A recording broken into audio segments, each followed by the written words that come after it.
안녕하십니까. 성공학 개론입니다. 오늘은 K-스타트업 AB 창업 패키지 창업 자금을 알아보고 중소벤처기업진흥공단 중진공의 정책 자금을 전체적으로 살펴보도록 하겠습니다. 그리고 지난 시간에 이야기한 대로 창업에서 성공까지 시기별로 어떤 자금을 사용할 수 있는지 알아보도록 하겠습니다. 먼저 K-스타트업 AB 창업 패키지를 알아보겠습니다. 사업의 목적은 혁신적인 기술 창업 소재를 보유하고 창업을 하고자 하는 예비 창업자를 지원해주는 제도입니다. 신청 자격은 창업자금이기 때문에 사업자를 낸 경험이 없어야 되고 경험이 있더라도 다른 업종의 제품이나 서비스로 새롭게 창업하고자 하는 사람은 해당 사항이 있습니다. 지원 한도는 최대 1억까지인데 2019년 기준 평균 5,100만 원을 지원했었고 올해 초 모집 인원은 1,100명이었습니다.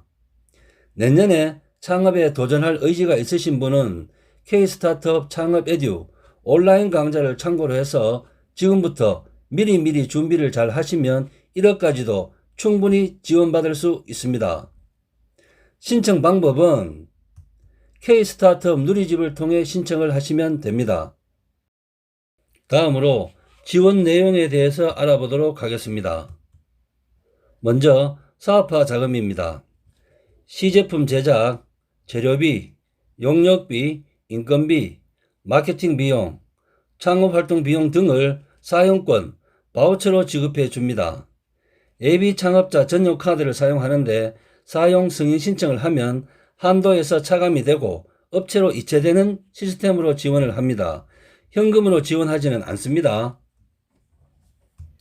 다음에는 창업 교육입니다. 최종 평가에 선정이 되면 협약 체결 이전에 사전 교육을 받고 협약 체결 이후에도 역량 강화, 심화 교육을 받게 됩니다. 교육을 받지 않으면 당연히 지원을 중단하고 지원된 자금도 환수하게 됩니다. 다음은 전담 멘토 제도가 있습니다. 창업 경영 전문가를 전담 멘토 PD로 지정하여 창업에 필요한 전반적인 밀착 서비스를 제공하게 됩니다. 다음에는 선정평가 절차에 대해 알아보겠습니다. 먼저 서류평가에서 모집인원 2배수 이상을 발표평가 대상자로 선발을 합니다. 발표평가에서는 5분 발표, 15분 질의응답을 하고 발표평가 100점 만점에 고득점자 순으로 최종 선정을 합니다. 평가 결과에 따라 사업화 자금은 차등 지원을 합니다. 다음은 사업 공고에서부터 마무리까지 추진 일정을 보겠습니다.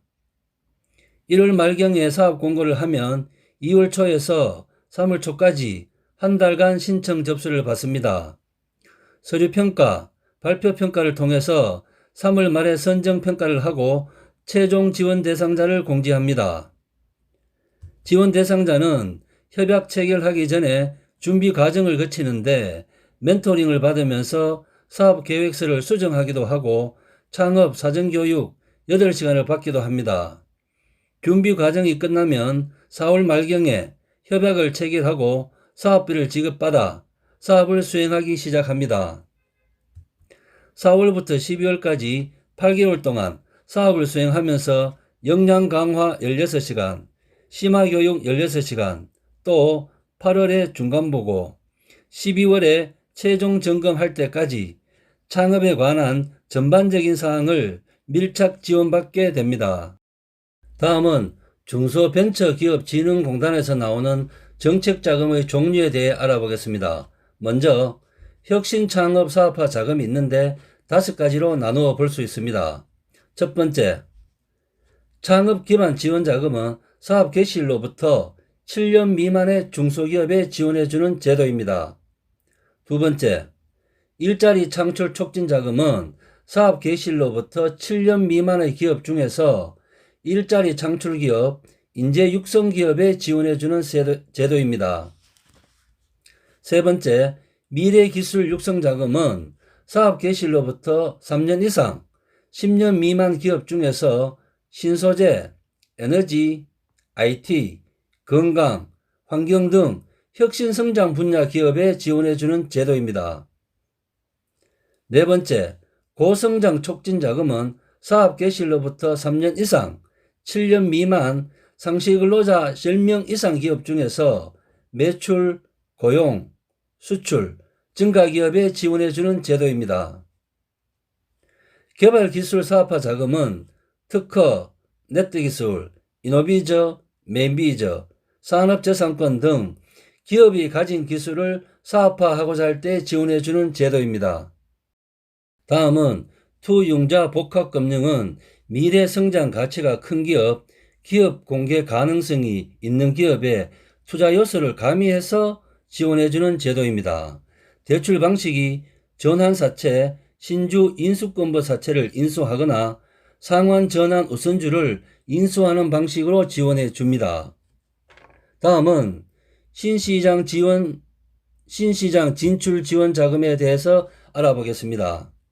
내수기업, 수출기업화 자금은 내수기업 또는 1년간 수출 실적이 10만 불 미만의 수출 초보기업을 지원하는 제도입니다. 수출기업 글로벌화 자금은 1년간 수출 실적이 10만 불 이상인 수출 유망 기업을 지원해주는 제도입니다. 신성장 기반 자금에 대해 알아보겠습니다. 혁신성장 지원 자금은 업력 7년 이상 중소기업을 지원해주는 제도입니다.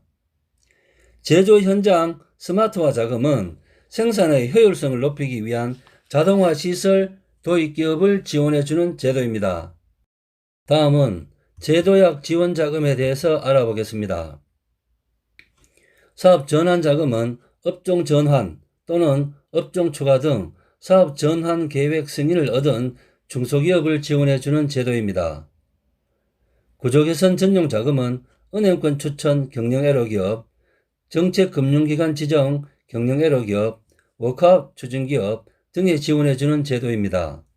재창업 자금은 신용 등급이 낮은 기업, 사업 실패로 자금 조달에 어려움이 있는 기업을 지원해주는 제도입니다. 다음은 긴급 경영 안정 자금입니다. 일시적 경영 애로 기업 중 회생 가능성이 큰 기업, 자연재해, 사회재난으로 피해를 입은 기업을 지원해주는 제도입니다. 이상으로 중진공 정책자금을 크게 6종류, 세부적으로 13종류로 나누어 알아보았습니다. 그럼 창업에서 성공까지 사업을 진행하면서 사용할 수 있는 자금에 대해서 전체적으로 한번 알아보도록 하겠습니다.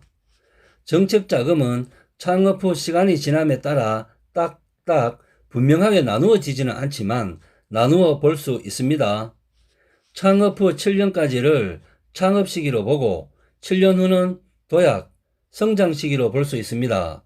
그리고 창업 시기는 3년까지는 창업 초기, 3년 후는 창업 도약기로 나누어 볼 수 있습니다.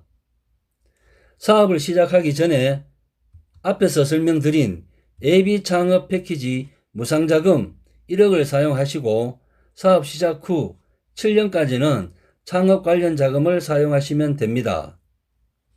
39세 이하는 청년 전용 창업 자금을 활용하시고 미래의 성장 가치가 큰 기술 집약적 사업은 투융자 복합금융을 사용하시면 더욱 유리한 조건으로 사용할 수 있습니다. 다음으로 도약기에 접어들면 창업 후 7년까지는 여전히 창업 관련 자금을 사용하시면 되고 또 한 번 사용했다고 해서 안 되는 게 아니라 매출이 성장하면 한도가 나오고 계속 사용할 수가 있습니다. 또 사업을 진행하면서 특허, 벤처 등 산업재산권을 가지신 분은 개발기술 사업화 자금을 활용하시고 매출이나 고용이 증가되었으면 성장 촉진자금, 일자리 창출 촉진자금을 사용하시면 됩니다.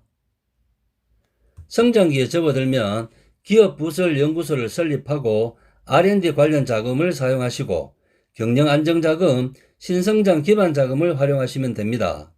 또 수출하시는 분은 수출 관련 자금을 언제든지 사용하시고 국가보조금도 종류가 많습니다. 수시로 사용하시면 됩니다.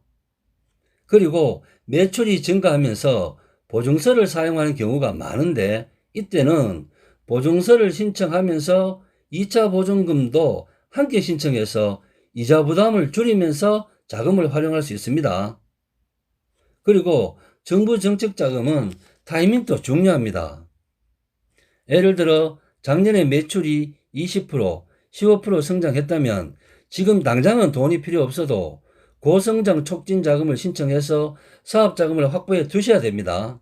왜냐하면 올해도 그만큼 매출이 성장할 거란 보장도 없고 성장하지 못하면 내년에는 신청할 수 없기 때문입니다. 신청할 수 있을 때 신청하셔야 됩니다. 이상으로 1회부터 4회까지 정부 정책 자금에 대해서 간단히 알아봤습니다.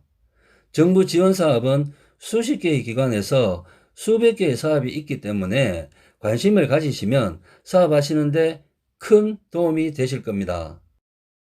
여러분과 함께 성장해가는 채널 성공학 개론, 오늘의 핫 포인트입니다.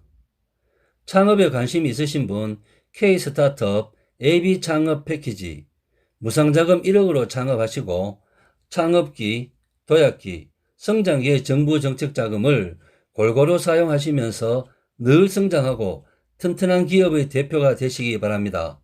이상 마치겠습니다. 감사합니다.